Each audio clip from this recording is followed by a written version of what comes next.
Apex Valves was founded in 1982 in a garage in Titirangi by Alan Gracie, and actually a friend of his called Alan Kyard, who was an engineer. New Zealand had this unique hot water cylinder that was low pressure and it had a really funny copper size. So we share the copper pipe in your homes is only unique to New Zealand and Ireland. So launching a range of valves to support a hot water cylinder to get the pressure down and make sure the water temperature was safe was unique to New Zealand, so there's a gap, and we started manufacturing, and our first customer was Chester's down the road.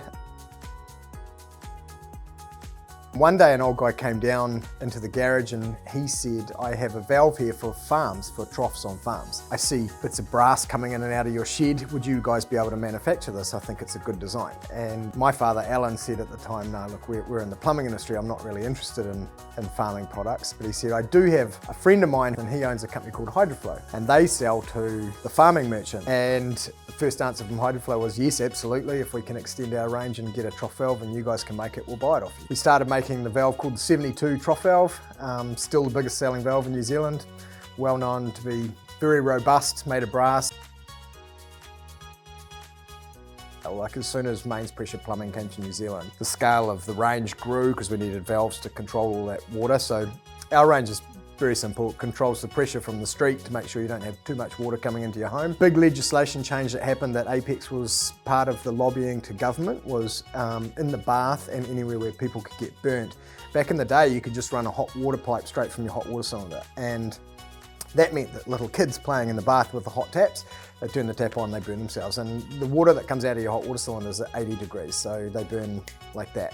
So lobbying to government, we got tempering valves introduced, and all they do is basically mix hot and cold together to a temperature where anywhere where people can get burnt, they don't get burnt anymore. So that was a big range extension and a chance to change how plumbing's done in New Zealand, and now they're just standard across the country.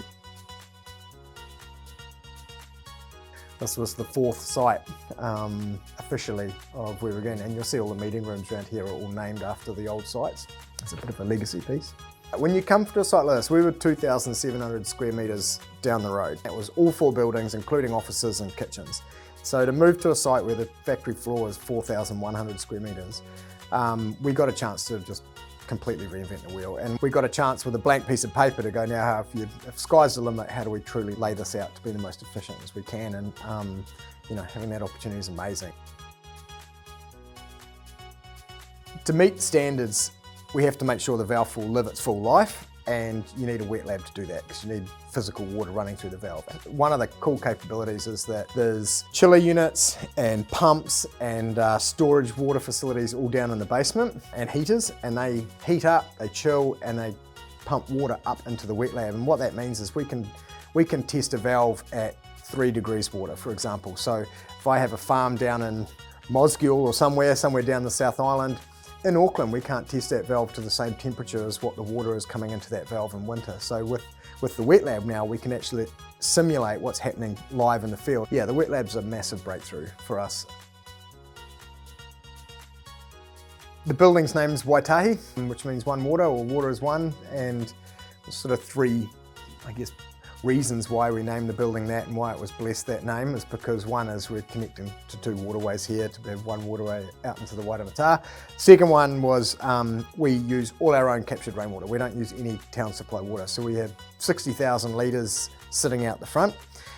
We pump that through the factory. It travels out to the benches. First of all, it goes through a UV filtration system.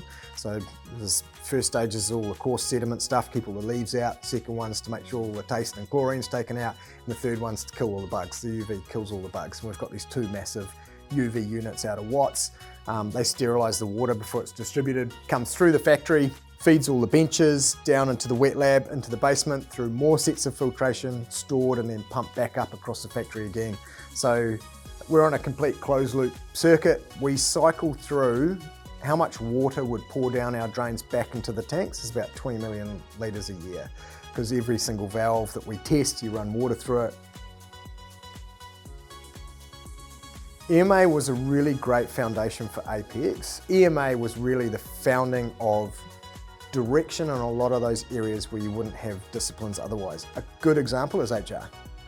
Like, who had HR in the 90s and 2000s? Like, no one had HR, especially not permanently in the building. You might have had someone you could call or try and figure something out, but the EMA was always that go-to for how much we're supposed to pay this person, or how does annual leave work, or I've got this problem, or I've had a health and safety challenge come up in our factory, how do I deal with this? And so my observations of EMA was they were always that backstop of knowledge in manufacturing, amazing network of people to leverage off as well, to be able to guide Apex in the right direction to make the right decisions.